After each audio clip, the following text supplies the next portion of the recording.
E os vídeos do Manual do Mundo são muito completos, né? A minha série favorita é o Bora Ver, né? Porque do nada você tá assistindo vocês em lugares inesperados, mostrando coisas que a gente não tinha ideia e que nem eu sabia, que eu queria entender como era feito, né? E eu acho que isso foi um quadro um pouco… Tem anos já, mas é um quadro mais recente, né? E eu acho que ele vem muito quando a gente cansa um pouco do YouTube também, desse conteúdo expositivo e mais quadrado, que vocês nunca tiveram, propriamente dito, né? Eu lembro que acompanhei um vídeo de vocês que eu usei na minha vida, que foi o de fazer tintas com terra. Maravilhoso. A pessoa natureba, e vocês pegando a argila em várias cidades, eu falei, genial. E eu fico pensando, são trabalhosos. Vocês têm informação, vocês têm o como fazer quando vocês estão ensinando alguma coisa, e vocês ainda se preocupam com o entretenimento, com a construção narrativa do vídeo. Como é que é esse processo em termos de equipe e trabalho? Vocês têm uma ideia, vocês abrem esse e-mail com 1 milhão de temas, e aí, como é que vocês botam pra rodar? Ai, agora eu fiquei com preguiça. Você falou tudo que acontece. Desculpa. Vamos lá.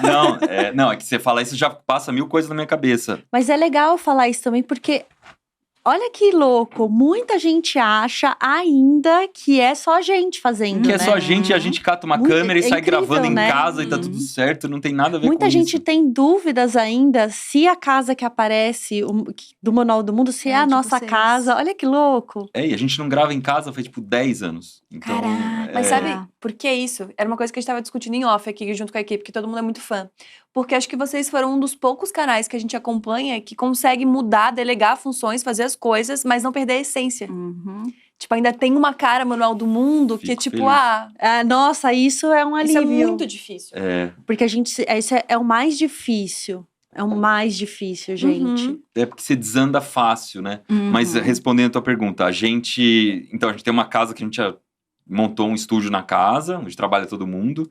Trabalha umas 20 pessoas. A equipe de vocês hoje tem mais ou menos isso. Perfeito. Isso varia, porque às vezes a gente contrata mais gente pra fazer um projeto e tal. Mas aí a gente tem uma ideia, tem que pesquisar aquela ideia pra explicar, mas ao mesmo tempo tem que pesquisar se dá pra fazer aquilo também. Porque a gente constrói muita coisa, tem coisa que você olha, é legal de ver, na hora que vai fazer não funciona. Tem um monte de coisa falsa, né? Aí a gente compra as coisas. E isso já é um produtor que faz. Uma pessoa que não é a gente, né, escreve o roteiro, vai pesquisando as informações, outra já vai testando, vendo se aquilo faz sentido. Se funcionar, tem que comprar os materiais para fazer para valer mesmo, fazer um jeito mais bonito no vídeo. Se for muito complicado, tem que deixar algumas coisas prontas para não gastar horas e horas de câmera aberta para ficar fazendo um negócio na frente da câmera. Aí a gente tem que construir isso da narrativa, é muito importante. Então, o vídeo tem que começar com uma imagem muito legal, que a pessoa não queira sair do vídeo. Em seguida, você já tem que dar uma introdução explicando o que você vai fazer, dando uma promessa. Pô, se você assistir esse vídeo até o fim, você vai ver isso, isso e isso. Aí começa a construir. Aí a gente tem que dar uma explicação antes do clímax do vídeo, porque senão a pessoa chega no clímax e não quer assistir a explicação e vai embora. Nossa. Então a explicação acontece antes, isso a gente inverteu no meio do caminho. Aí chega no clímax, tem que explorar aquilo o máximo possível, gerar imagem bonita, aquela hora que você vai encantar quem não tá entendendo exatamente do assunto. É a hora que a bola perfeita aparece em todos os ângulos, e você fica, uau!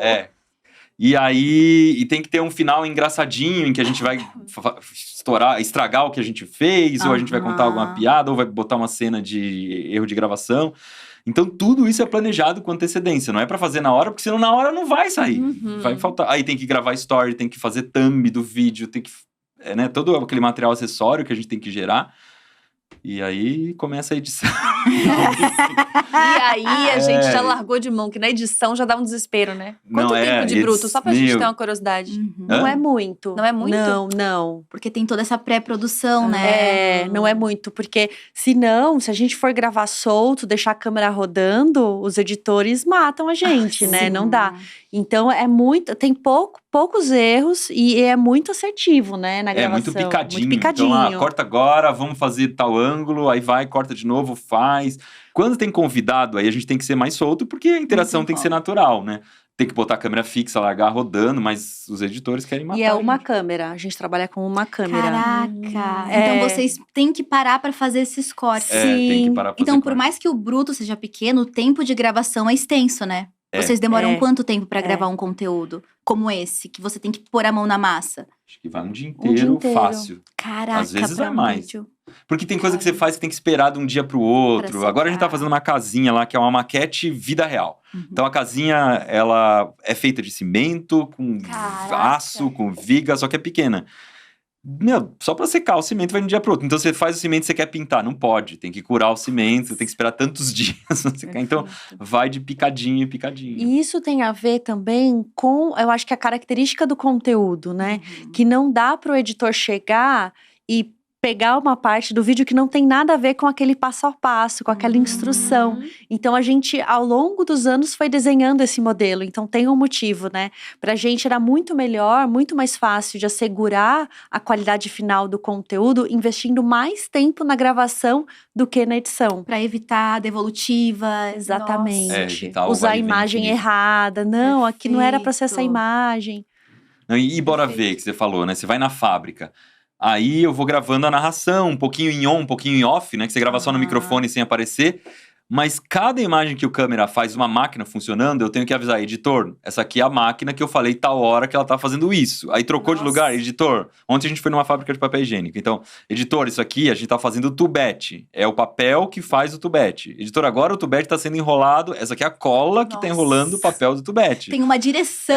Tem que falar cada durante. coisa, porque senão você vai ter que falar depois. Então eu vou narrando pro editor tudo que tá sendo gravado, pra na hora de ele montar, ele saber e colocar em cima do que eu falei. É bem... O editor sai PhD, né? Em 3 tipos de assunto diferente em cada vídeo. É, assim. exatamente. O cara sai especialista em como faz papel Ele higiênico. trabalha na indústria depois, onde ele quiser. Onde manda ele quiser, ele tem currículo. trabalho. Isso é muito genial. Eu tenho uma pergunta de cunho pessoal que eu quero fazer, que eu tô muito curiosa. Vocês são casados, são sócios e trabalham há 15 anos juntos. Como é que lidar com tudo isso, de ter pelo menos umas 3 funções, e vocês conseguem separar e ter momento pra família? Vamos fazer uma coisa com a Helena, vamos fazer uma coisa só nós dois, vamos ter uma reunião de trabalho. Tretamos no trabalho, mas aí, pessoalmente a gente tá bem. A gente treta no trabalho e pessoalmente tá bagado. Nem sempre. assim. Não, né? Não, Não, a mas gente a não gente- treta muito. A gente discorda de várias coisas no manual e essas discordâncias são bem claras entre a gente sabe quais são os pontos Sim. que um puxa para um lado, outro puxa para o outro, então a gente sabe que quando chega nesse assunto a gente vai ter que sentar, conversar e vamos ter que sair com uma solução que agrade os dois ali. Mas foi muito legal, antes das meninas nascerem, a gente só trabalhava. Então a gente chegava em casa, ficava falando de manual até meia-noite, acordava às 6 da manhã e começava a falar de trabalho. Isso cansou bastante. Quando elas nasceram, não dá mais pra fazer isso. Então você tem que dar atenção, você tem que estar lá, e aí elas chamam e faz não sei o quê. E eu acho que pra gente foi muito bom.